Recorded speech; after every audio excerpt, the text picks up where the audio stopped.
منور میری آنکھوں کو میرے شمس و ضحیٰ کر دے،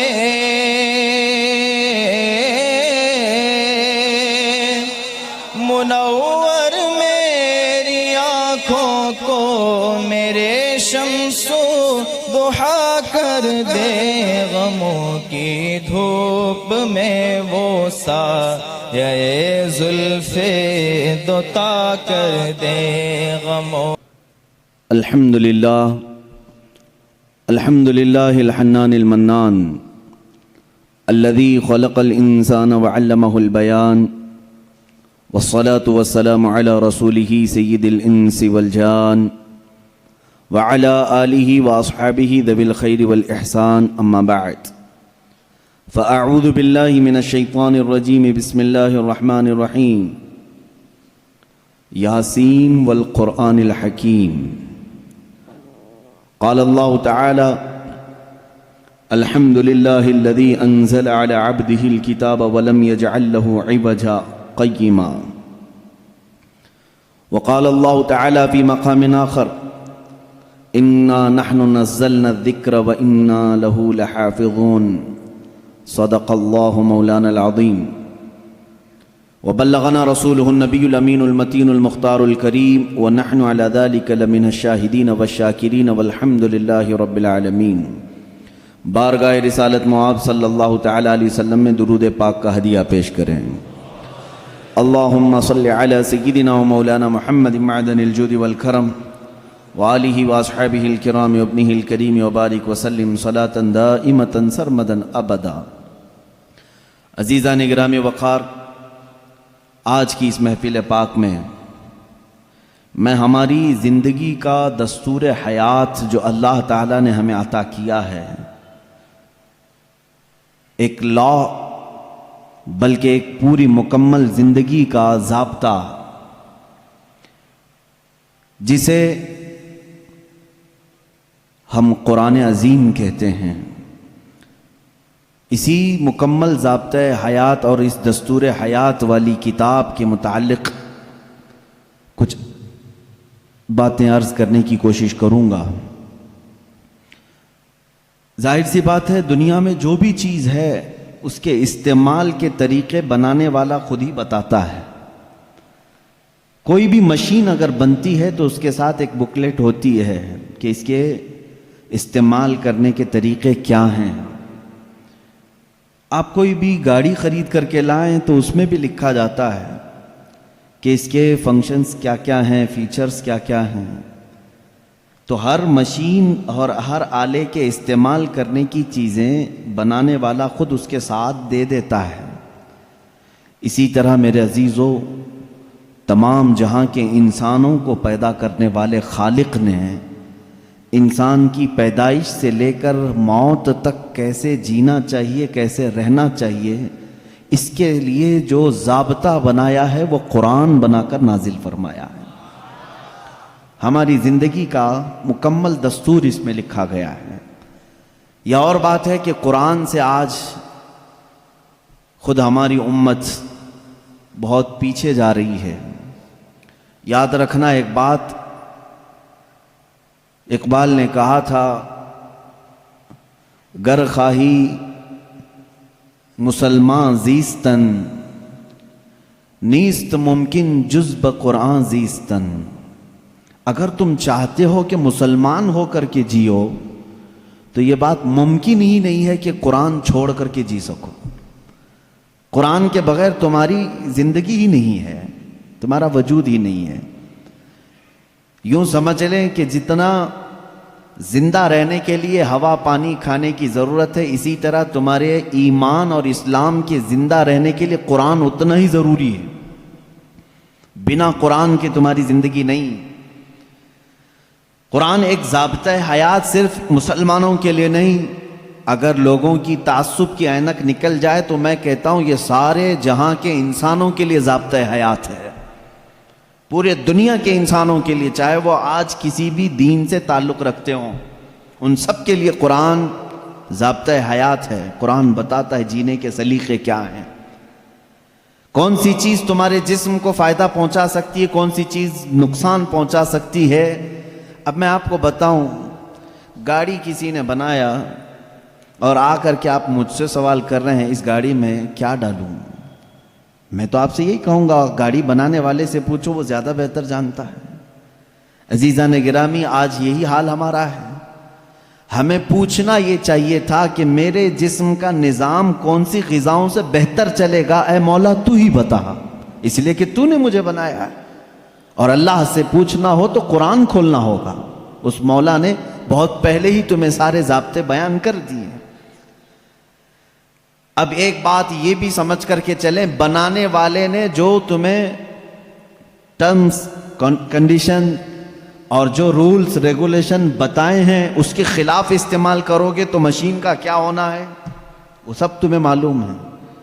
جا کر کے کار خرید کر کے لائے اور اس کے ساتھ بکلیٹ بھی ملی تھی، انہوں نے کہا تھا کمپنی والوں نے یہ کار پیٹرول سے چلتی ہے۔ ہو سکتا ہے آپ کے پاس پیسے زیادہ تھے، آپ نے کہا نہیں میں گھی ڈال کے چلاؤں گا، آپ نے پیٹرول کی بجائے کہا کہ نہیں میں تو مٹی کا تیل ڈالوں گا یا میٹھا تیل ڈالوں گا، کھانے والے تیل ڈالوں گا۔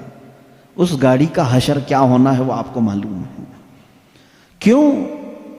اگرچہ آپ کے دماغ میں گھی اور مہنگا ہے لیکن وہ مشین کے لیے سوٹیبل نہیں ہے۔ اسی طرح اے مسلمانوں، اے مومنوں، اللہ تبارک و تعالیٰ نے تمہارے جسم کو بنایا ہے، ایک ایک رگ کو، ایک ایک بال کو اس نے پیدا کیا ہے، وہ بہتر جانتا ہے کہ تمہارے جسم کے لیے کون سی چیز سوٹیبل ہے۔ اس کے بتائے ہوئے تعلیمات کو چھوڑ کر کے اگر تم دنیا کی سنو گے تو ظاہر سی بات ہے یہ ایسی ہی ہے جیسے بنانے والے کو چھوڑ کر کے دوسرے سب کے پاس جا رہا ہے آدمی۔ آپ سب دنیا کے اصول جانتے ہیں، پیٹ درد ہو، سر درد ہو، پیر درد ہو، کہیں پر بھی کچھ ہو جسم، تو آپ کسی کسان کے پاس بھی نہیں جاتے، انجینئر کے پاس بھی نہیں جاتے، حالانکہ کسان کھیتی باڑی بہت جانتا ہے، اسے جا کر پیٹ درد کیوں نہیں بتاتے، اسے کیوں نہیں کہتے کہ آپریشن کر دو، آپ کو معلوم ہے وہ پھوڑے سے آپریشن کرے گا۔ انجینئر کے پاس آپ نہیں جاتے اپنے جسمانی بیماریوں کو دکھانے کے لیے، اس لیے کہ آپ کو معلوم ہے امراض جسمانی سے جس کا تعلق ہے وہ ڈاکٹر ہوتا ہے، اسی سے پوچھنا چاہیے کیونکہ وہ ہمارے جسم پر ریسرچ کر چکا ہے۔ عزیزان گرامی وقار، دنیا میں یہ فارمولہ تم عمل کرتے ہو تو پھر یہ بات یہاں کیوں نہیں تسلیم کرتے کہ پوری باڈی کو، ہمارے پورے شریر کو، پورے جسم کو جس نے بنایا ہے ہم اسی سے اپنے متعلق کیوں نہ پوچھیں، میری روح کس سے بڑھتی ہے، میرا جسم کس سے بڑھتا ہے، میرے دل کی دھڑکنیں کس سے قابو میں رہتی ہیں، مجھے کون سی چیز زبان کے اندر لینی ہے، کس چیز سے مجھے بچنی ہے۔ اسی لیے میرے عزیزو آج میں یہ کہنا چاہوں گا کہ جز بقرآن نیست ممکن زیستن، قرآن کو چھوڑ کر کے جینا بھی ممکن نہیں ہے، جینا بھی ممکن نہیں ہے ہمارے لیے، اس لیے کہ وہ خلاق کائنات نے پیدا کیا اور ساتھ میں تمہیں زندگی گزارنے کے اصول بھی بتا دی۔ میں قرآن کے سمندر میں جاؤں اگر اور آپ کو آج لے کر کے جاؤں تو شاید اس میں سے نکل بھی نہیں پائیں گے آپ۔ ایک ایسے سمندر کا نام ہے یہ جس میں جو جتنا غوطہ لگایا اتنی موتیاں لے کر کے آیا، اور اس کے عجائبات، اس کے اسرار، اس کے رموز کبھی ختم نہیں ہوں گے۔ میں جانتا ہوں اکثر میرے مجمع میں نوجوانوں کی کثرت ہوتی ہے اور تقریباً کالج کے بھی ہیں، پڑھے لکھے بھی ہیں۔ میں سب سے کہوں گا آج اپنا سارا علم سمیٹ کے بیٹھو، اور میں آج تم سے مخاطب ہوں، آپ سے مخاطب ہوں۔ میں سارے علوم پر آج انشاءاللہ ڈسکس کرنے کی کوشش کروں گا، سارے نہیں، جتنے میرے بساط کے مطابق ہیں۔ میں آج پہلے آپ کو یہ بتا دوں کہ قرآن اسلام کی روشنی میں ہمارے نظریے کے اعتبار سے، پہلے اس کی تھوڑی سی تاریخ۔ قرآن جو ہے یہ لفظ عربی ہے، بار بار پڑھی جانے والی چیز کو قرآن کہا جاتا ہے، اور دنیا میں ایسی کوئی کتاب ہی نہیں جس کو سب سے زیادہ قرآن کے علاوہ پڑھا جاتا ہو، کوئی کتاب نہیں۔ اتنی زیادہ کثرت سے جس کی تلاوت ہوتی ہے دنیا میں ایسی کوئی کتاب ہے ہی نہیں، کوئی کتاب نہیں۔ احادیث رسول بھی نہیں، کیونکہ وہ تلاوت نہیں ہوتے، قرآن کی تلاوت ہوتی۔ کروڑوں مسلمان ہیں، اور بغیر قرآن کی تلاوت کیے کسی کی نماز بھی ممکن نہیں، کسی کی نماز بھی نہیں ہے۔ آپ کی نماز قرآن کے بغیر ہوتی ہے؟ نہیں ہوتی۔ تو کثرت سے تلاوت کرنے والی چیز کو قرآن کہا جاتا ہے، اسی لیے اس مصحف کو یعنی اس کتاب کا نام قرآن رکھا گیا۔ حالانکہ قرآن پاک ہماری زبانوں میں مشہور ہے، اس کا ایک ہی نام نہیں ہے، اور 27 نام الگ ہیں۔ قرآن پاک کو عربی میں الگ الگ ناموں سے ذکر کیا گیا ہے، بلکہ خود قرآن میں ہی اس کے کئی نام آئے ہیں۔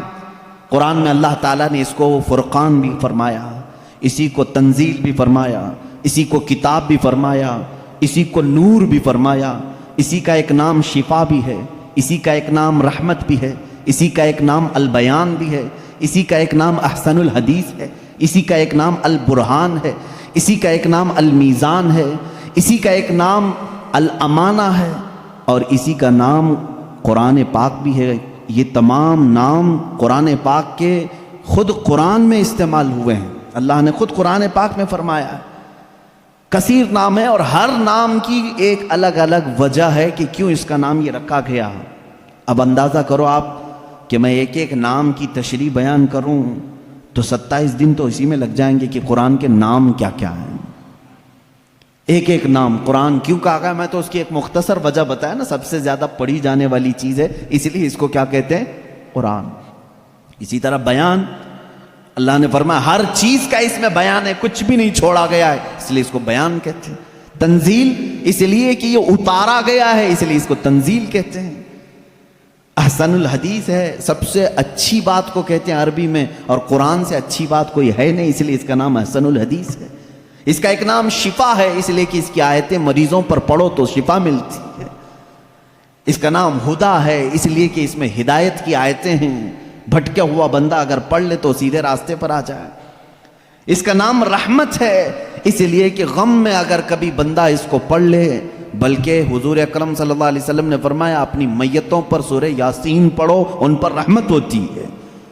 تو قرآن کا نام رحمت بھی ہے، اسی لیے قرآن کے اسماء اور قرآن کے ناموں کی تفصیل اپنا ایک الگ ٹاپک ہے۔ لیکن میں آپ کو بتاؤں، جس قرآن کو ہم نے ترک کیا ہوا ہے آج، اے میرے عزیز بچوں، آج کی محفل کے بعد میں سب سے کہوں گا عہد کر کے اٹھنا کہ اے اللہ مجھے اس وقت تک موت نہ دے جب تک میرے سینے میں قرآن کا کوئی حصہ نہ آ جائے۔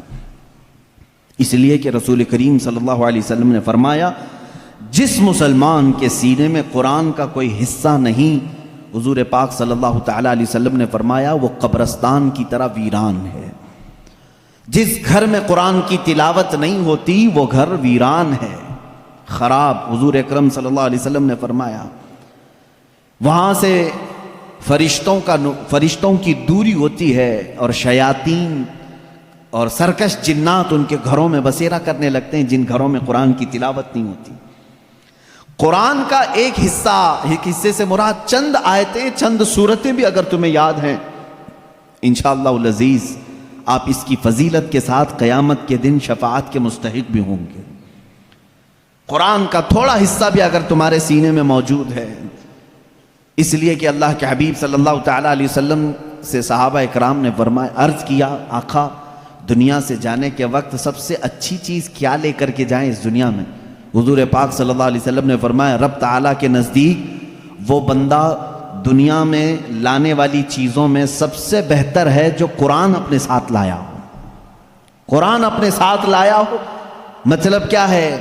قبر میں یہ لکھا ہوا قرآن رکھ دیا آپ نے اور یہ سوچا کہ ہماری میت قرآن لے کر جا رہی ہے۔ میاں قرآن یہ ورقی قرآن نہیں کہہ رہا ہوں میں، قرآن وہ نفس قرآن جو لوح محفوظ میں ہے اور تمہارے دلوں میں اترا ہوا ہے، اس قرآن کی بات کر رہا ہوں۔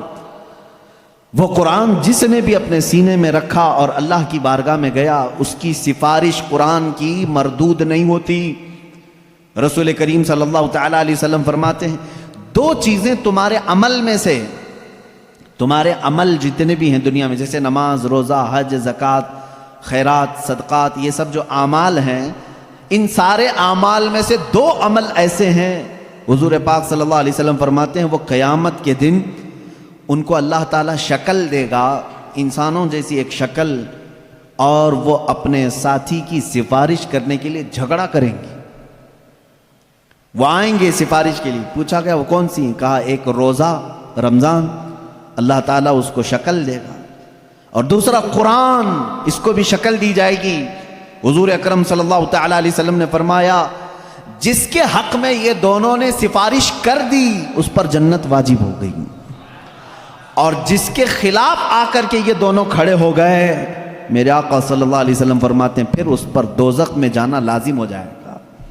اگر یہ دونوں آ کر کھڑے ہو گئے کسی کے خلاف، قرآن اور رمضان.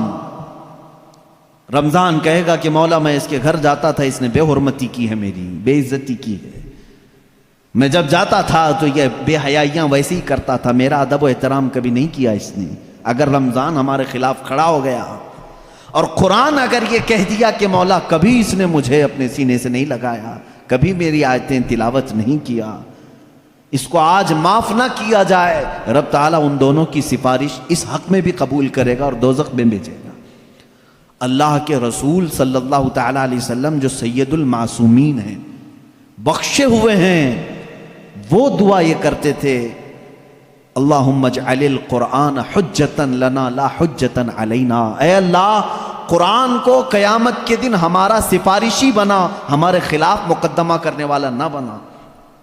اندازہ کرو رسول کریم صلی اللہ تعالیٰ علیہ وسلم جب یہ دعا فرماتے تھے، اس قرآن کو تم ہلکا نہ سمجھو.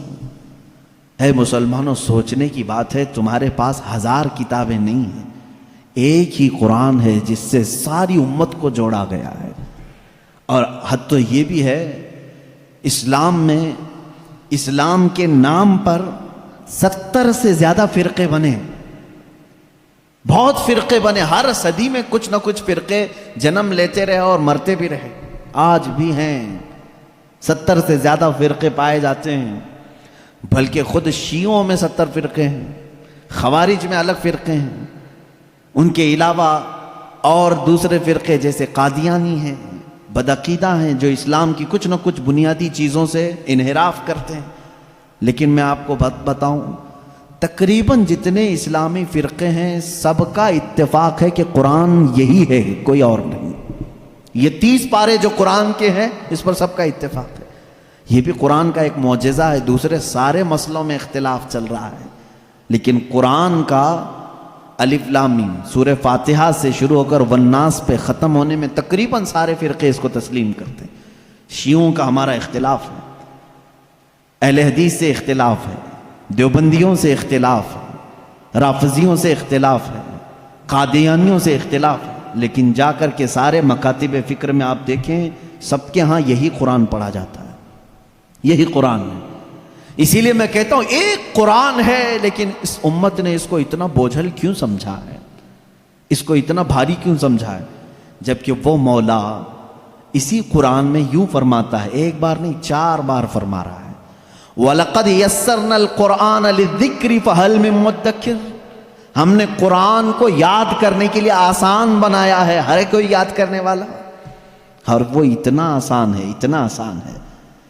میں نے خود دیکھا ہے کہ وہ بچے جن کو ابھی سوجھ بوجھ بھی نہیں آتی، سمجھ بوجھ بھی نہیں آتی، وہ بھی جب قرآن یاد کرنے لگ جاتے ہیں تو ان کے سینوں میں قرآن اتر جاتا ہے. جب میں خود قرآن حفظ کرنے کے لیے نکلا تھا، ہماری عمر 11 سال کی تھی، بہت سارے معاملات سمجھ میں نہیں آتے تھے، لیکن ہم نے تیزی سے یاد کیا، اللہ کا فضل تھا. ہمارے ساتھ کچھ ایسے بھی تھے جن کو 2+2 کیا ہوتا ہے یہ بھی نہیں معلوم تھا، لیکن وہ 30 پارے کے حافظ تھے. دوسری چیزوں میں اگرچہ ذہن کند ہو، لیکن قرآن ایک معجزہ ہے جو یاد کرنے والے کے سینے میں اتر جاتا ہے. ہاں یہ اس کے ساتھ نہیں جاتا جو اس کو بھاری سمجھتا ہے، جو اس کو بوجھل سمجھ کر کے چھوڑا اس کے ساتھ نہیں جاتا، اور جو اس سے محبت کیا اس کے سینے میں بہت آسانی سے اترتا ہے. میں نے تو محسوس کیا ہے، ہمارے ساتھ ایسا بھی ہوتا رہا ہے، استاد بیٹھے ہوئے ہیں سنتے رہتے تھے، ایک دن کا اتفاق ایسا ہوا کہ خبر یہ لگی کہ کل شاید استاد آنے والے نہیں ہیں. موج مستی کرتے ہیں سارے، کل کا تو سبق چھٹی ہے، کچھ یاد نہیں، کیونکہ پہلے ہی معلوم ہو گیا استاد نہیں آنے والے ہیں. اور صبح 8 بجے سے کلاس چلتی تھی، 9 بجے تک نہیں آئے تو پکا ہو گیا کہ آئیں گی. کلاس بند کر کے نکلنے ہی والے تھے کہ استاد سامنے نظر آ گئے. سب کو کہا بیٹھو، میری کوئی چھٹی نہیں ہے، میں تاخیر ہو گیا تھا، بس مؤخر ہو گیا تھا. اب سبق سنانے کے لیے جس کو بھی بلایا جائے، ظاہر سی بات ہے جو سختیاں ہوتی تھیں کہاں سے، رات کو یاد نہیں کیے، صبح یاد نہیں کیے، سامنے اچانک سننے کے لیے. ایسے عالم میں میرا خود کا تجربہ بھی ہے، کئی ہمارے ساتھیوں کا بھی تجربہ ہے. قرآن پر ہاتھ رکھا، دل سے کہا اللہ کا کلام ہے، اتر جا جلدی سے، بس اور کچھ نہیں. شاید 10 منٹ لگے ہوں، 15 منٹ لگے ہوں، قرآن کے 2 صفحے یاد ہو جاتے تھے. جتنی جلدی پانی ہضم نہیں ہوتا اس سے جلدی قرآن یاد ہوتا تھا. کر کے تو دیکھا ہوتا آپ نے، کر کے تو دیکھا ہوتا. شروع میں شیطان بہت ورغلاتا ہے، بہت بہکاتا ہے، یاد کرنے نہیں دیتا اور بھگاتا ہے، لیکن جو جم گیا تو پھر قرآن ہی اس کا مددگار بھی ہوتا ہے، قرآن اس کا مددگار ہوتا ہے. اب میں چند حدیثیں آپ کو بتاؤں کہ قرآن کہاں تک تمہاری دوستی نبھاتا ہے. پہلی بات، کچھ لوگ ڈر کر کے چھوڑے ہوئے، ہم تو پڑھ ہی نہیں پاتے تھے. اس پر بھی میں آج ایک حدیث پڑھا، حضرت عائشہ صدیقہ رضی اللہ تعالی عنہا سے مروی ہے. فرماتی ہیں رسول کریم صلی اللہ تعالی علیہ وسلم نے فرمایا الماہر فی القرآن، جو قرآن کا ماہر ہے، یعنی اچھی تجوید میں تلاوت کرتا ہے اور اس کے معنی بھی سمجھتا ہے، سب سمجھتا ہے. حضور اکرم صلی اللہ علیہ وسلم نے فرمایا قیامت کے دن وہ معزز محترم فرشتوں اور انبیاء کے ساتھ ہوگا. جو ماہر ہے قرآن میں، جو قرآن اچھے سے تلاوت کرتا ہے. یہاں تک تو بات ٹھیک ہے. آگے میرے آقا صلی اللہ علیہ وسلم فرماتے ہیں والذی یقرأ القرآن یتتعتع فیہ وعلیہ شاق فلہ اجران او کما قال رسول اللہ صلی اللہ علیہ وسلم. میرے آقا فرماتے ہیں اور وہ بندہ جو اٹک اٹک کے پڑھتا ہے، اس کے لیے زبان پھسل جاتی ہے، یہ صاف ہے الفاظ حدیث میں، جو اٹک اٹک کے پڑھتا ہے زبان پھسل جاتی ہے، یا ذہن موٹا ہے، زبان موٹی ہے، جلدی سمجھ میں نہیں آتا، ادھر ادھر ہجے کر کے پڑھتا ہے. میرے آقا صلی اللہ علیہ وسلم نے فرمایا اس کو ڈبل اجر ہے، فَلَهُ أَجْرَانِ، اس کو دگنا اجر ہے. تو کیوں چھوڑ دیا تھا اس قرآن کو؟ یہی سوچ کر کہ پتہ نہیں کہاں غلطی ہو جائے. تم لگے رہتے ہیں، ایک دن وہ آ جاتا جب ہماری زبانوں کی لکنت کو بھی یہ صحیح کر دیتا. قرآن پاک علاج بھی ہے، شفا بھی ہے، دوا بھی ہے، رزق بھی ہے، رحمت بھی ہے. عزیزان گرامی، میرے آقا صلی اللہ تعالی علیہ وسلم نے فرمایا، احادیث کے چند جملے میں آپ کے سامنے رکھ دوں. رسول پاک صلی اللہ تعالی علیہ وسلم فرماتے ہیں کہ جو قرآن گھر میں تلاوت کرتا ہے اس کے لیے ایک فرشتہ ہے جس کا نام سکینہ ہے. حضرت اسید بن حضیر رضی اللہ تعالیٰ عنہ ایک صحابی ہیں، وہ رات میں تلاوت کر رہے تھے، اچانک بادل کا ایک ٹکڑا نیچے آ گیا. بادل کا ٹکڑا کبھی نیچے آپ نے دیکھا نہیں ہوگا، اس میں کیا ہوتا ہے معلوم ہے؟ جیسے فریج کھولنے کے بعد بہت تیز شبنم جیسی ٹھنڈک رہتی ہے، اس طرح بادلوں کو کچھ جمی ہوئے پانی اور برف جیسی چیزیں گھیری ہوئی رہتی. ایک ٹکڑا ان کے اوپر آ گیا. حضرت اسید ڈر گئے، ان کا گھوڑا ہنانے لگا، تیزی سے اچھل کود کرنے لگا، اور وہ قرآن پڑھ رہے تھے اس وقت، اور انہوں نے قرآن چھوڑ دیا. اور صبح حضور اکرم صلی اللہ علیہ وسلم کے دربار میں آئے، کہا یا رسول اللہ صلی اللہ علیہ وسلم مجھے ڈر لگ رہا ہے، رات کو میں چھت پر بیٹھ کر قرآن پڑھ رہا تھا، صرف میری بیوی ہے اور میرے گھر میں ایک گھوڑا ہے، مجھے ڈر یہ لگا کہ آسمان سے کچھ برس جائے گا اور میں ہلاک ہو جاؤں گا. بادل کا ٹکڑا یہاں تک آ گیا تھا، سر تک آ گیا تھا، اور میرا گھوڑا بھی دیکھ کر کے ہنانے لگا، اچھل کود کرنے لگا، یہ کیا معاملہ ہے؟ اللہ کے حبیب صلی اللہ تعالی علیہ وسلم نے فرمایا، مسکرایا، کہا اسید تلاوت چھوڑ کیوں دیا؟ اور پڑھتے رہتے ہیں، اس لیے کہ وہ فرشتہ ہے جسے قرآن سننے کا بہت شوق ہے. جب بھی کوئی قرآن تلاوت کرتا ہے تو آسمانوں سے اتر آتا ہے. یہاں تک کہ میرے آقا صلی اللہ علیہ وسلم نے فرمایا فجر کی نماز میں آؤ، اپنے منہ صاف کر کے آؤ، اپنے منہ کی بدبو نکال کر کے آؤ. پوچھا کیوں؟ فرماتے ہیں میرے آقا صلی اللہ علیہ وسلم جب تم نمازوں میں قرآن کی تلاوت کرتے ہو کچھ ایسے فرشتے ہیں وہ اپنا منہ تمہارے منہ سے لگا دیتے ہیں، تو منہ کی بدبو نہ ہو، فرشتوں کو تکلیف نہ ہو، اس لیے کہ وہ قرآن سننے کے شوقین ہیں. جب تم تلاوت کرتے ہو تو وہ اتر جاتے ہیں اور تمہارے منہ سے اپنا منہ لگا لیتے ہیں۔ قرآن کی یہ برکت ہے میرے عزیزوں، دوسری کتابوں کے لیے کہیں ایسی فضیلت نہیں ملتی۔ یہ تو میں دائرہ اسلام میں موجود میرے آقا صلی اللہ تعالیٰ علیہ وسلم کی بتائی ہوئی حدیثیں آپ کو پہلے بتا رہا ہوں، میں پھر دنیاوی معاملات میں بھی آؤں گا کہ قرآن کہاں کہاں ہماری رہنمائی کرتا ہے۔ پہلے تو ہم اپنے دائرے میں دیکھیں، ہم چھوڑے ہوئے ہیں نا اس کو۔ اقبال نے کہا تھا وہ زمانے میں معزز تھے مسلمان ہو کر، آج تم خار ہوئے ہو تاریک قرآن ہو کر۔ آج تم خار ہوئے ہو تاریک قرآن ہو کر، قرآن چھوڑ کر کے ہی ذلیل ہوئے ہیں، باقی اور کوئی وجہ نہیں ہے۔ اللہ تبارک و تعالیٰ نے جو مقدس چیز تمہارے لیے اتاری، پچھلی امتوں کو کبھی یہ چیز نہیں ملی۔ قرآن جیسی برکت کسی امت کو نہیں ملی جو امت مصطفیٰ صلی اللہ علیہ وسلم کو ملی۔ تورات آئی ہے، انجیل آئی ہے، زبور آئی ہے، سب کو معلوم ہے نا، آسمانی کتابیں آئی۔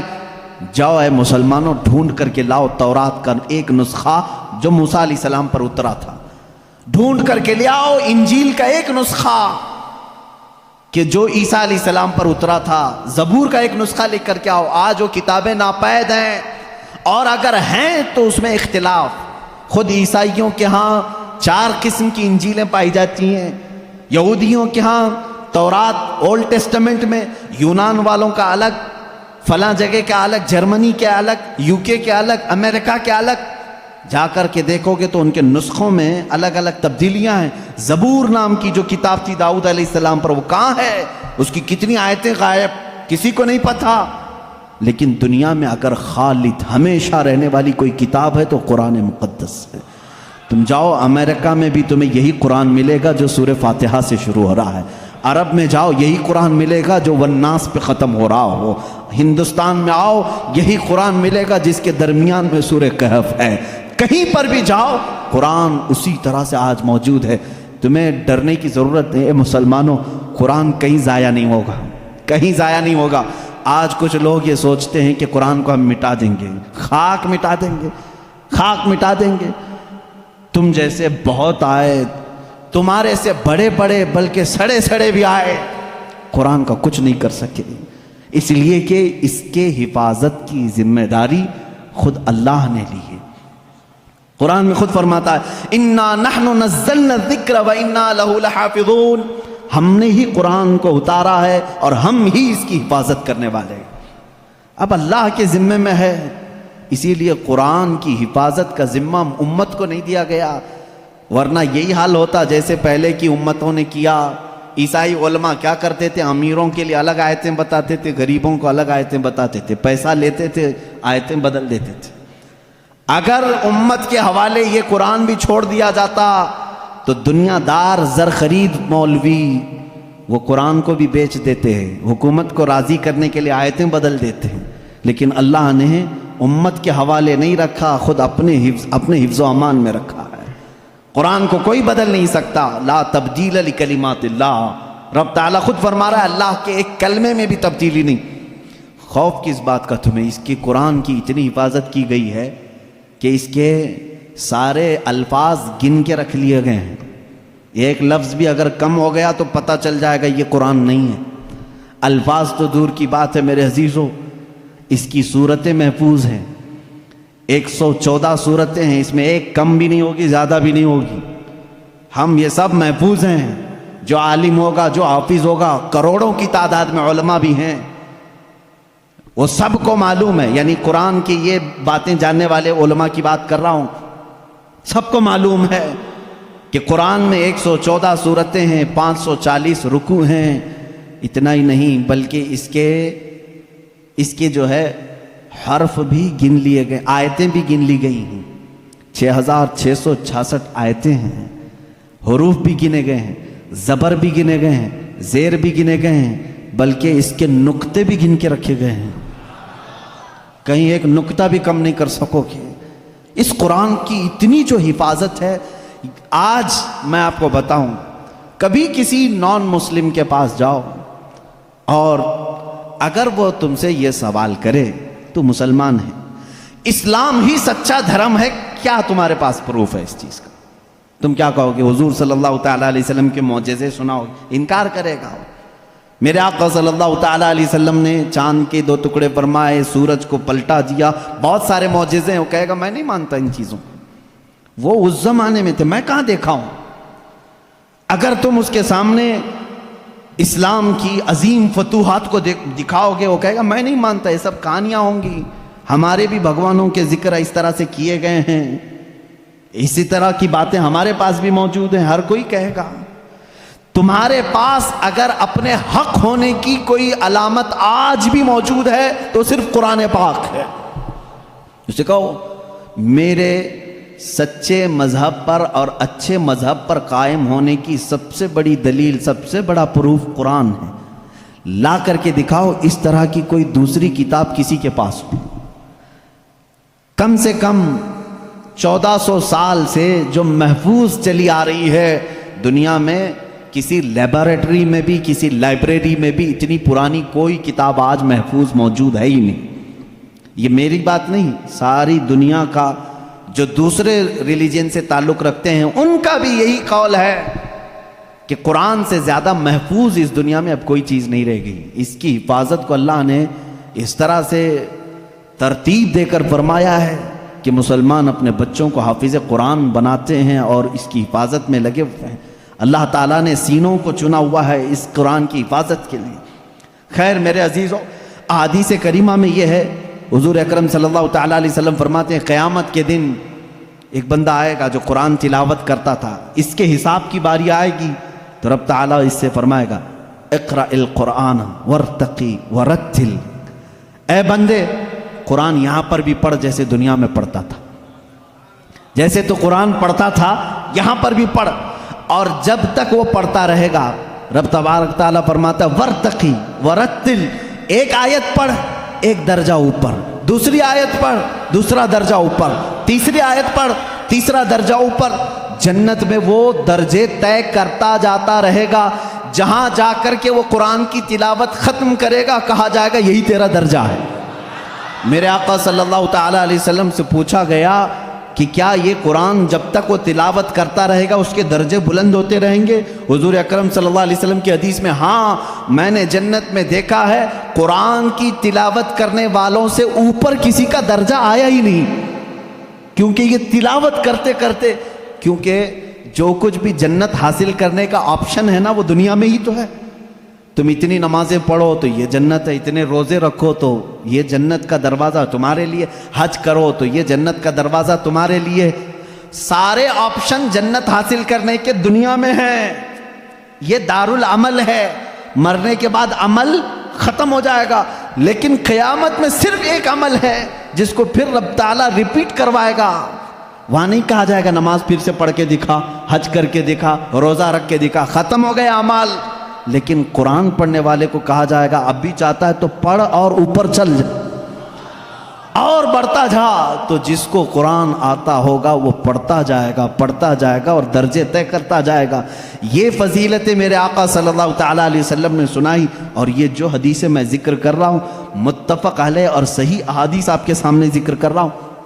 یہاں تک کہ حضور اکرم صلی اللہ تعالیٰ علیہ وسلم کی ایک حدیث ہے، قیامت کے دن وہ بچے جنہوں نے قرآن کو اپنے سینے میں رکھا تھا وہ بلائے جائیں گے، اللہ کا کلام یاد کیا، تو جب وہ آئیں گے تو رب تبارک و تعالیٰ ان بچوں کو بعد میں فرمائے گا ان کے والدین کے سر پر پہلے تاج رکھا جائے. البس والداہ تاجن یوم القیامتی، رسول کریم صلی اللہ علیہ وسلم فرماتے ہیں قیامت کے دن ایسا تاج پہنایا جائے گا جس سے سورج کی روشنی بھی پھیکی پڑے. اہل محشر پوچھیں گے یہ کیا نبی ہیں، یہ صدیق ہیں، یہ کون ہیں؟ تو فرشتے کہیں گے نہ یہ نبی ہیں، نہ صدیق ہیں، نہ شہداء ہیں، بلکہ صرف ایک حافظ قرآن کے ماں باپ ہیں. صرف ایک حافظ قرآن کے ماں باپ ہیں. جب ماں باپ کو تاج پہنایا جا رہا ہے تو جس کے سینے میں قرآن تھا اس کو کیا کیا جائے گا؟ رب تعالیٰ اس کے لیے فرماتا ہے، میرے آقا صلی اللہ علیہ وسلم نے فرمایا اس حافظ قرآن کو بلایا جائے گا اور اس سے کہا جائے گا ایسے 10 لوگ تیرے خاندان کے جن پر دوزخ میں جانا واجب ہو گیا، ان کا ہاتھ پکڑ، صرف اس کی برکت سے میں ان کی جہنم کی سزا کو معاف کر کے تیرے ساتھ جنت عطا کروں گا. اس کی سفارش قبول کی جائے گی.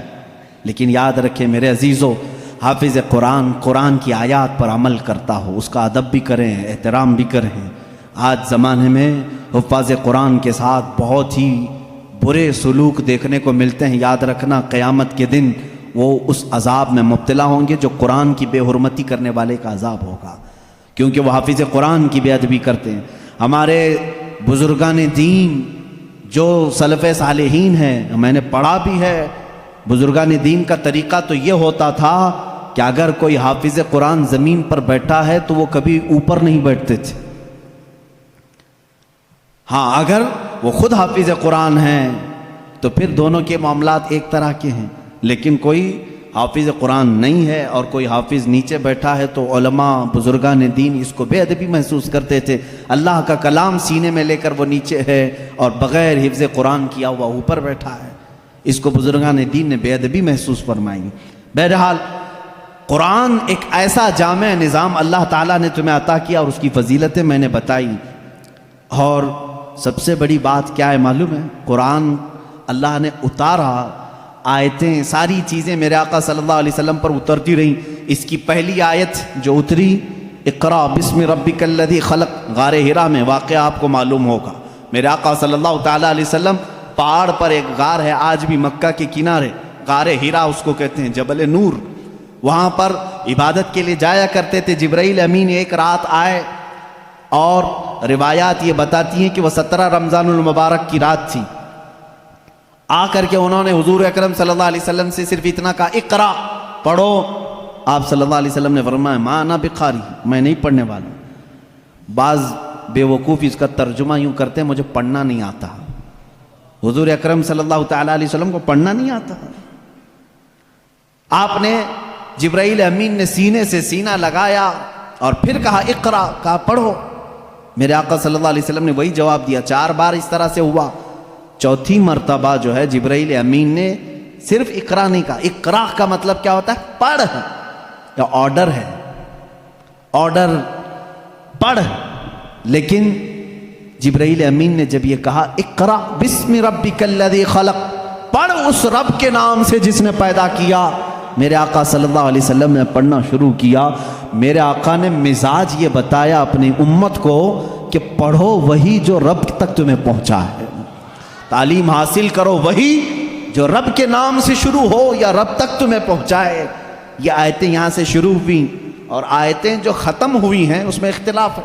بعض علماء نے لکھا ہے کہ الیوم اکملت لکم دینکم، یہ آخری آیت تھی جو حجۃ الوداع میں میرے آقا صلی اللہ علیہ وسلم جب آخری حج میں تھے نازل ہوئی۔ بعض علماء اور مفسرین نے فرمایا اذا جاء نصر اللہ والفتح، یہ سورہ پڑھتے ہوں گے نا آپ نماز میں، یہ قرآن کی سب سے آخری سورہ ہے نازل ہونے کے اعتبار سے۔ ایک بات ذہن میں رکھ لیں، نازل ہونے کی ترتیب الگ ہے اور پڑھنے کی آج ترتیب الگ ہے۔ قرآن آج جو پڑھا جاتا ہے اس کی ترتیب کیسے ہے؟ سورہ فاتحہ پہلے ہے الحمدللہ، اس کے بعد سورہ بقرہ ہے، اس کے بعد سورہ آل عمران ہے، اس کے بعد سورہ نساء ہے، اس کے بعد سورہ مائدہ ہے، اس کے بعد سورہ انعام ہے، پھر سورہ اعراف ہے۔ اس طرح سے یہ سورتیں چلی اور ختم کہاں پہ ہوئی؟ سورہ والناس، قل اعوذ برب الناس ملک الناس، پڑھتے ہیں نا، یہ آخری سورہ۔ یہ پڑھنے کی ترتیب ہے، لیکن نازل ہونے کی جو ترتیب ہے وہ الگ ہے۔ پہلے آیتیں نازل ہوئی تھی 5۔ یہ باتیں میں کیوں بتا رہا ہوں، یہ لاسٹ میں آپ کو خود سمجھ میں آ جائے گا۔ ذہن میں اتنا رکھ لینا، سب سے پہلے کون سی آیتیں نازل ہوئی؟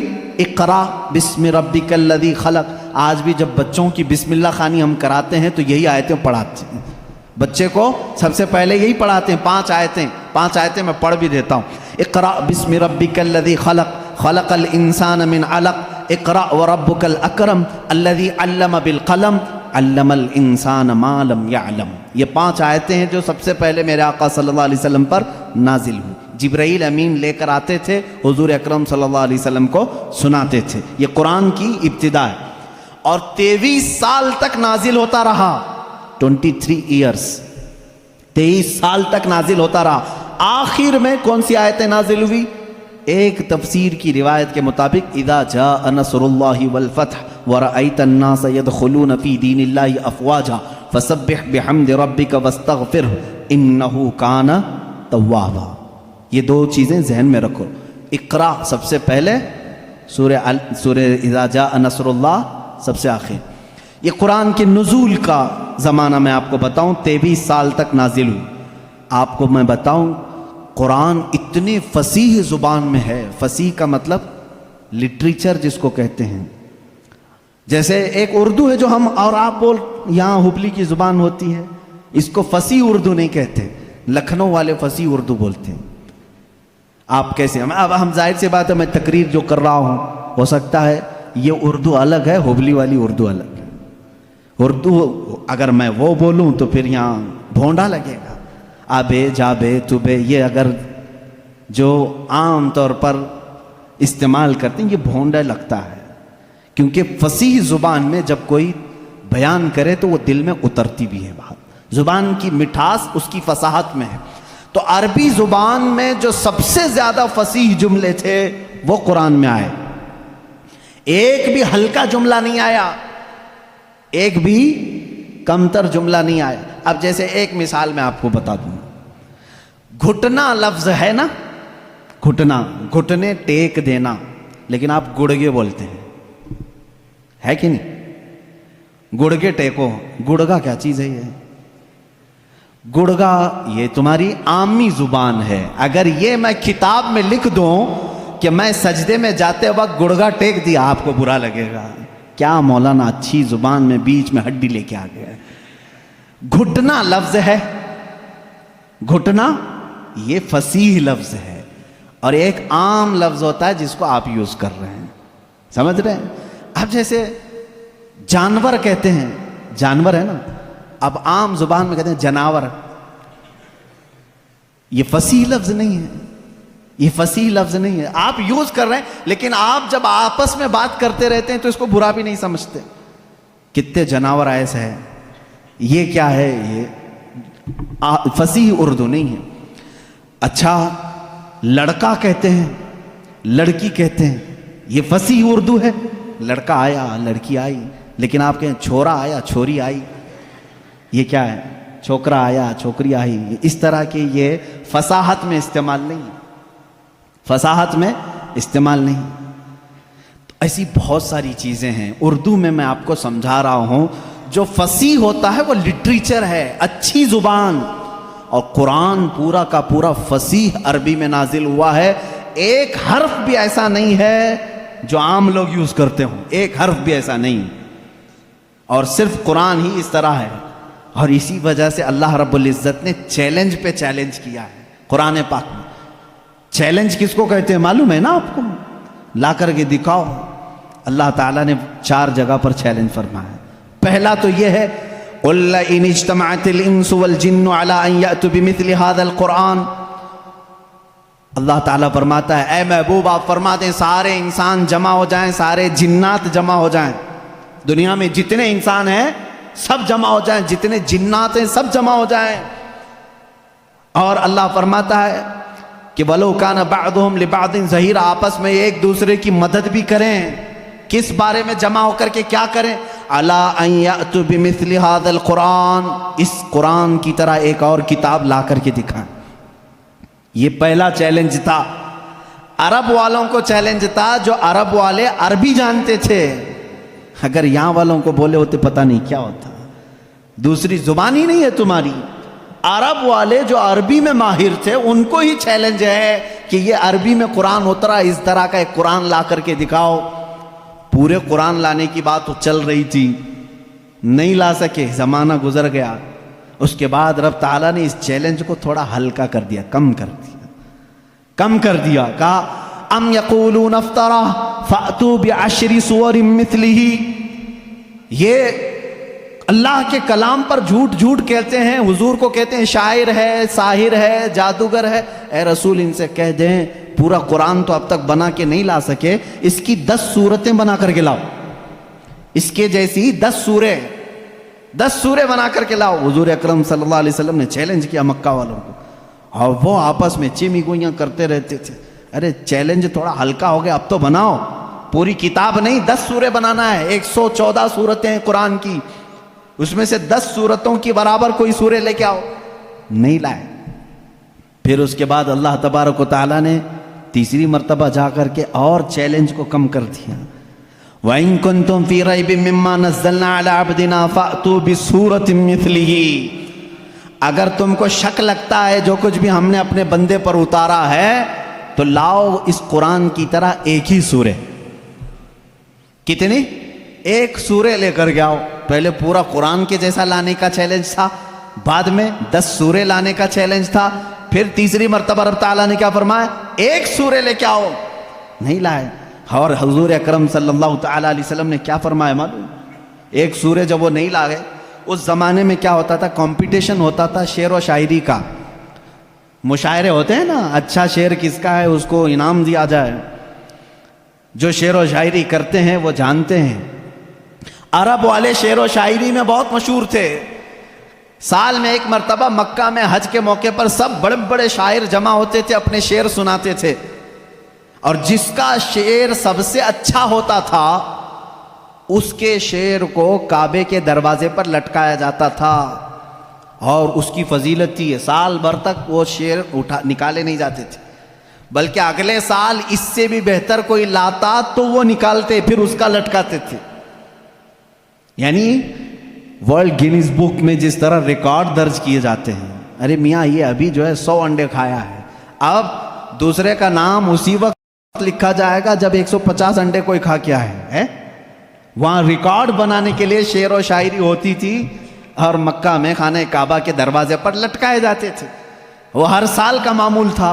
ایک سال میرے آقا صلی اللہ تعالیٰ علیہ وسلم نے لکھا انا اعطیناک الکوثر فصلی لربک وانحر ان شانیک هو الابتر. 3 آیتیں ہیں، ایک چھوٹی سورہ ہے. لے جا کر کے میرے آقا صلی اللہ علیہ وسلم نے خانہ کعبہ کے دروازے پر لٹکایا. آؤ عرب والو، اس سے بہتر کوئی چیز ہو تو اس کو اتارا جائے گا اور دوسرا اس کا لایا ہوا شعر لگایا جائے گا. یہ چیلنج چلا مہینہ 2 مہینے کئی دن تک. سارے پریشان تھے. اس وقت جو موجود تھے ان کے بس میں نہیں تھا. ایک بہت بڑے شاعر کو یہ لوگ یمن سے یا کسی علاقے سے لے کر کے آئے اور اس سے کہا یہ چیلنج محمد نے دیا ہے صلی اللہ علیہ وسلم کہ یہ 3 آیتیں ہیں اس کے اندر، اس سے بہتر کوئی چیز لا کر کے دکھائے. آپ کو سمجھ میں نہیں آئے گا یہ 3 چیزیں بنانے میں کیا دقت ہے. میرے عزیزو یہ صرف 3 آیتیں نہیں ہیں، جب اس کے حروف کو جوڑ کر کے دیکھا جائے تو یہ زبان جاننے والے ہی جانتے ہیں کہ اس کے فائدے کیا کیا ہیں. وہ بڑا شاعر آیا جو بات بھی شعر و شاعری میں کرتا تھا. اگر وہ پوچھتا کسی سے آپ خیریت سے ہیں تو وہ شعر سے ہی پوچھتا تھا. اگر اس سے آپ پوچھتے کھانا کھائے جواب بھی شعر میں دیتا تھا. وہ آیا جب اس نے دیکھا کہ خانہ کعبہ پر یہ 3 چیزیں لٹکائی گئی ہیں، انا اعطیناک الکوثر فصلی لربک وانحر ان شانیک هو الابتر، اس سے کہا گیا جواب لکھو اس کا. تو اس نے اپنے ایک ٹکڑے میں لکھا ما ھذا کلام البشر، یہ بشر کا کلام ہو ہی نہیں سکتا. میں کیا جواب دوں، یہ بشر کا کلام ہو ہی نہیں سکتا. وہ چلا گیا. یہ چیلنج چلتا رہا، کوئی نہیں لا سکا قرآن کے مثل. اور آپ کو میں بتاؤں مضحکہ خیز بات، بہت مرتبہ مسیلمہ کذاب ایک ایسا شخص تھا جو اپنی الگ شریعت چلانا چاہتا تھا، حضور کے علاوہ اپنے آپ کو نبی کہنا چاہتا تھا. اس سے لوگوں نے کہا کہ محمد صلی اللہ تعالیٰ علیہ وسلم وہ نبی ہیں، ان پر قرآن کی آیتیں اترتی ہیں، تو بھی تو لے کے آ، تیرے پاس کہاں ہے کتاب. جیسے قادیانی کو بھی کہا گیا تھا، غلام مرزا قادیانی جو ہے، یہ مرزا غلام احمد قادیانی جو پنجاب کا تھا، اس نے بھی نبی ہونے کا دعویٰ کیا تھا. اس کا بھی وہی حشر ہے جو مسیلمہ کذاب کا تھا.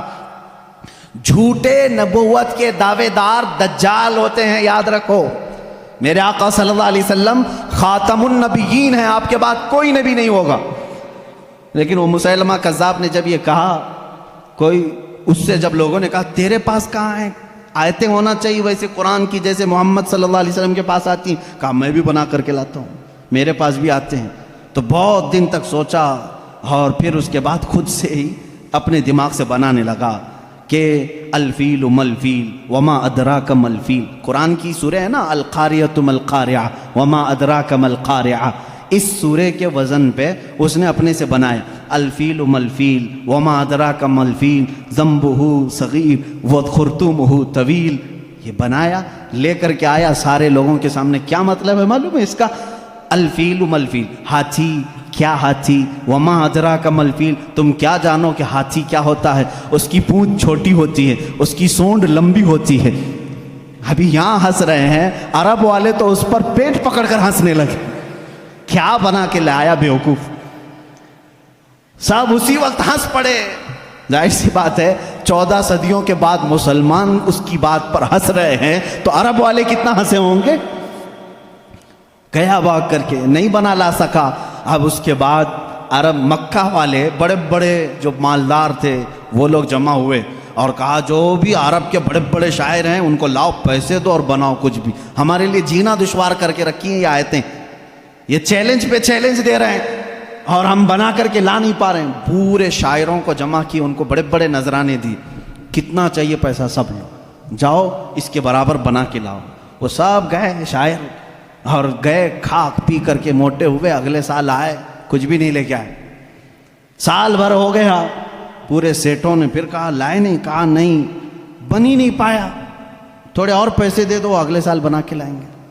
پھر پیسے ان کے اکاؤنٹ میں جمع ہوئے ہوں گے اس زمانے میں، جو بھی اکاؤنٹ رہا ہو، پھر دیے. جیسے آج شاعروں کو پہلے اکاؤنٹ میں ڈالنا پڑتا ہے، اس لیے میں لفظ اکاؤنٹ کا ذکر کر رہا ہوں. ان کو اور پیسے دیے، پھر پیسے لیے اور گئے. جا کر کے دوسرے سال، اب ظاہر سی بات ہے اب تو مار کھاتے، نہیں لاتے پیسے. پچھلے سال کے بھی بقایا تھے، اس سال بھی تھے. اس سال وہ آئے اور کہنے لگے کہ ویسا بن تو نہیں پایا، قرآن کے جیسی کوئی سورہ بنی تو نہیں، ہاں البتہ کچھ عیب ملے ہم کو قرآن میں جو فصیح نہیں ہے. فصیح ابھی میں نے بتایا نا، فصیح کس کو کہتے ہیں؟ جو ہائی لیول کی زبان ہے. اور اگر عام لوگ یوز کرتے ہیں اس چیز کو تو اس کو کہتے ہیں یہ فصیح نہیں ہے، یہ عام لفظ ہے. جیسے میں نے اردو میں بتایا گڑگا، یہ عام لفظ ہے. انہوں نے کہا 4 لفظ ہم کو ایسے ملے ہیں جو عربی گرامر کے حساب سے فٹ نہیں بیٹھتے. عربی گرامر میں ایسا یوز نہیں ہوتا. انگلش کے گرامر توڑ کر کے اگر بولو گے تو انگریز ہنسیں گے. ہمارے گرامر توڑ کر کے بولو گے ارے لڑکی بہت اچھا تھا، آپ ہنسیں گے. یہ گرامر میں نہیں بیٹھتا ہے نا. اسی طرح ان شاعروں نے کہا 4 لفظ قرآن میں ایسے ملے ہیں جو گرامر سے ہٹے ہوئے ہیں. کہا چلو یہ بھی بڑی بات ہے، یہ بھی بڑی بات ہے. تم بنا کر کے نہیں لائے لیکن قرآن کے کچھ ایسی چیزیں ڈھونڈ کے تو لائے ہو جو قرآن میں عیب ہے. کہا جلدی بتاؤ کیا ہے؟ کہا 4 چیزیں ہیں. توجہ چاہتا ہوں میرے عزیز، یہ ذہن میں رکھنا. حضوا ایک لفظ آیا ہے. ان جاہلوں نے کہا، وہ شاعروں نے، بڑے بڑے شاعر تھے، حضوا نہیں یوز کرتے عربی میں، استہزاء یعنی مذاق کے لفظ کو کیا کہتے ہیں عربی میں؟ استہزاء. لیکن قرآن میں حضوا یوز ہوا تو انہوں نے کہا حضوا یہ عام لفظ ہے، یہ ایسا نہیں یوز ہونا چاہیے تھا. کہا دوسرا کیا ہے؟ جلدی بتاؤ. کہا کبیر بڑے کو کہتے ہیں لیکن قرآن نے اس کو کبار کہا ہے. کبار کون یوز کرتا ہے؟ ان شاعروں نے کہا کبار یہ گرا ہوا لفظ ہے، کبیر یوز کرتے ہیں. اچھے لوگ جو ہیں وہ کبیر یوز کرتے ہیں، کبار نہیں. 2 لفظ ہوئے، حضوا، کبار. پھر تیسرا لفظ انہوں نے کہا لشیئن آتا ہے. لشیئن یہ گرامر کے حساب سے فٹ بیٹھتا ہے لیکن قرآن نے لشیئن کہا پیش کے ساتھ، یہ بھی گرا ہوا. پھر کہا اچھا اور کیا ملا؟ کہا عجیب ہوتا ہے. جیسے کوئی بھی عجیب چیز کو دیکھتے ہیں عربی میں بھی اس کو عجیب کہتے ہیں، عجیب. لیکن قرآن نے اس کو عجاب کہا ہے. عجاب یہ گرا ہوا لفظ ہے. عجاب کہاں آتا؟ یوز نہیں ہوتا عرب میں. تو یہ سیٹ لوگ بڑے خوش ہو گئے، چلو کچھ تو کمیاں ڈھونڈ کے لائے ہیں 2 سال کی محنت کے بعد. چلو محمد صلی اللہ علیہ وسلم کے پاس آئے. کہا ہے محمد صلی اللہ علیہ وسلم آپ کے چیلنج کو ہم نے ایکسیپٹ کیا، صورتیں تو نہیں لائے لیکن تمہارے قرآن میں 4 ایسی باتیں ہیں جو فصیح نہیں ہیں، عام ہیں، گرامر سے گری ہوئی ہیں. حضور صلی اللہ تعالیٰ علیہ وسلم نے پوچھا بھی نہیں کیا ہے کیا نہیں. کہا میں تم سے بات نہیں کروں گا، تم سے بات نہیں کروں گا. تم اور میں ہوں نا، ہمارے دونوں کے بیچ میں کوئی ایک بڑا فیصلہ کرنے والا ہونا چاہیے. کون طے کرے گا؟ کون طے کرے گا کہ یہ عربی گرامر کے حساب سے فٹ بیٹھتے ہیں کہ نہیں بیٹھتے ہیں، فصیح ہے کہ غیر فصیح ہے؟ تو حضور صلی اللہ تعالیٰ علیہ وسلم نے یہ فیصلہ بھی ان کے ہی حوالے کر دیا. جاؤ تم ہی ڈھونڈ کے لاؤ کوئی ایسا بڑا آدمی جو میرے اور تمہارے درمیان فیصلہ کرے گا. تو انہوں نے کہا ٹھیک ہے ڈھونڈتے ہیں. ڈھونڈ کر کے جانتے ہو کس کو لائے ہو؟ ایک 97 برس کا بڈھا تھا، 97 ایئرز کا. وہ اپنی لینگویج کو اتنی محفوظ رکھتا تھا کہ شہر کی لینگویج مکس نہ ہو جائے، اس کے لیے وہ پہاڑوں پہ رہتا تھا. اس کو اپنی لینگویج پر فخر تھا. اس سے زیادہ عرب میں کوئی فصیح آدمی نہیں تھا. اگر اس کی طرف سے کوئی بات آئی تو پورے عرب میں وہ قانون بن جاتی تھی، یہ لینگویج بہت فصیح ہے، فلاں بوڑھا جو 97 سال کا وہ بولتا ہے. تو یہ لوگ گئے، سارے سیٹھ اور شاعر اس کے پاس گئے، کہا ہمارے اور محمد صلی اللہ علیہ وسلم کے درمیان میں ایک مقدمہ ہے، آپ کو فیصلہ کرنا ہے. انہوں نے کچھ بتایا ہی نہیں تھا کیا ہے کیا نہیں ہے. اس بوڑھے کو منا لیا اور وہ بوڑھا اتر کے آیا، پہاڑوں سے اتر کر کے حضور کے پاس آئے. اب فیصلہ ہونا تھا. اب توجہ چاہتا ہوں، 4 لفظ ہے نا، حضوا، کبار، لشیء، عجاب، یہ 4 ورڈ ہیں. ان کا دعویٰ تھا. اس بوڑھے کو لے کر کے آئے فیصل بنا کر کے. حضور صلی اللہ علیہ وسلم کے پاس جب وہ آیا تو حضور بیٹھے ہوئے تھے، اور عرب میں بڑے لوگ آتے ہیں تو کھڑے ہو کر کے استقبال کرتے تھے. حضور اکرم صلی اللہ علیہ وسلم نے نہیں استقبال کیا، اٹھے ہی نہیں، آپ بیٹھے رہے. وہ بوڑھا آیا، دیکھتا رہا، اور اس کے بعد آ کر کے اپنی جگہ بیٹھ گیا. حضور کھڑے ہو گئے. وہ جب بیٹھا حضور کھڑے ہو گئے. وہ بچک کر کے پھر کھڑا ہو گیا. بوڑھا تھا، حضور صلی اللہ علیہ وسلم بیٹھ گئے، پھر وہ بھی بیٹھا. تھوڑی دیر وہ ادھر بیٹھا تو میرے آقا صلی اللہ علیہ وسلم نے فرمایا نہیں ادھر آ کے بیٹھو. اس کو اٹھایا، پھر ادھر بیٹھایا. تھوڑی دیر ابھی وہ بیٹھا تھا، پھر حضور نے فرمایا یہاں نہیں، ادھر آ کے بیٹھو، ادھر ہی ٹھیک تھا. اس کو پھر ادھر اٹھایا. بھائی 97 سال کے بوڑھے کو اگر بار بار اٹھاؤ گے بٹھاؤ گے سنک جائے گی، کیا ہوگا؟ پھر اس کے بعد اس کو حضور نے کہا تیسری مرتبہ، ارے نہیں، آمنے سامنے بات کرنا اچھا، یہاں سے اٹھو سامنے آؤ. ارے میاں اب تو اس کی حالت خراب ہو گئی. اٹھا اور غصے میں بولنے لگا، یا محمد انی شیخ کبار اتتخذنی حضوا وان منکم ھذا لشیء عجاب. اس بوڑھے نے کیا کہا معلوم ہے؟ اے محمد انی شیخ کبار، میں بوڑھا آدمی ہوں، اتتخذنی حضوا، کیا تم میرا مذاق کر رہے ہو؟ وَإِنَّ مِنْكُمْ هَذَا لَشَيْءٌ عُجَابٌ، اور ایسا معاملہ تمہارے سے یہ بہت عجیب لگتا ہے. 4 ورڈ اس نے ایک جملے میں یوز کیے. حضور اکرم صلی اللہ علیہ وسلم نے ان شاعروں کی طرف دیکھا، لائے بھی تو اس کو لائے ہو جو قرآن کی باتیں ہی یوز کر رہا ہے. بیچارے اب ان کے پاس منہ جھکا کر جانے کے علاوہ کیا چاہ رہا تھا؟ فیصلہ ہو گیا اس دن. یہ بوڑھا جو بات کہتا ہے وہ فصیح بات کہتا ہے. بعد میں اس بوڑھے کو پتا بھی نہیں تھا کہ یہ لوگ لائے کس بات کے لیے تھے، کس چیز کا فیصلہ کرنے کے لیے لائے تھے. ہو سکتا ہے بعد میں جا کر کے اس کو بہت جھگڑا ہوا ہوگا کہ ہم تو یہی 4 باتوں کو یہاں پر تمہیں بتانے کے لیے لائے تھے کہ قرآن میں غیر فصیح وہی بول کے آ گئے. خیر، یہ ایسا ہی ہوا جیسے کسی بچے کو باپ یہ کہہ کر کے گھر پہ آنے والے سے کہتے ہیں کہہ دینا ابا سو رہے ہیں. ہاں، سامنے کوئی گھر کے باہر آتا ہے تو بچہ جا کر کے کہتا ہے ابا کہہ رہے ہیں ابا سوئے ہیں. یہی بات ہوتی ہے. اسی طرح سے اس کے ساتھ بھی معاملہ ہوا ہوگا. بہرحال قرآن کا چیلنج برقرار رہا اور آج تک باقی ہے. آج کے اس ڈیجیٹل لائف میں بھی کوئی قرآن کا یہ مثل لا نہیں لا سکا. وہ کتاب تمہارے پاس ہے میرے عزیزو. اللہ رب العزت نے اس کتاب کے اندر کتنے علوم کا سمندر رکھا ہے، کبھی آپ نے سوچا ہے؟ یہ وہ لوگ تھے جو عرب لا نہیں سکے، لیکن جو سمجھ بوجھ رکھتے تھے انہوں نے قرآن کا مطالعہ شروع کیا اور اس میں سے جواہر نکالے، موتیاں نکالی. اب مختصر میں ذکر کرتا چلا جاؤں گا. سارے علوم قرآن میں ہیں. میں اس کو کالج کے جو اسٹوڈنٹس ہیں یا جو پروفیسرز ہیں یا جو لیکچرر ہیں یا جو ڈاکٹرز ہیں، انجینئر ہیں، جو بھی ہیں، وہ آج میری اس تقریر کے مخاطب ہیں. سنو، قرآن پاک میں وہ علوم جس کی ایجاد آج کے زمانے میں کہی جاتی ہو، میں 14 صدیوں پہلے کی ان آیات میں تمہیں واضح بتا سکتا ہوں کہ کون کون سے علوم قرآن میں آئے ہیں.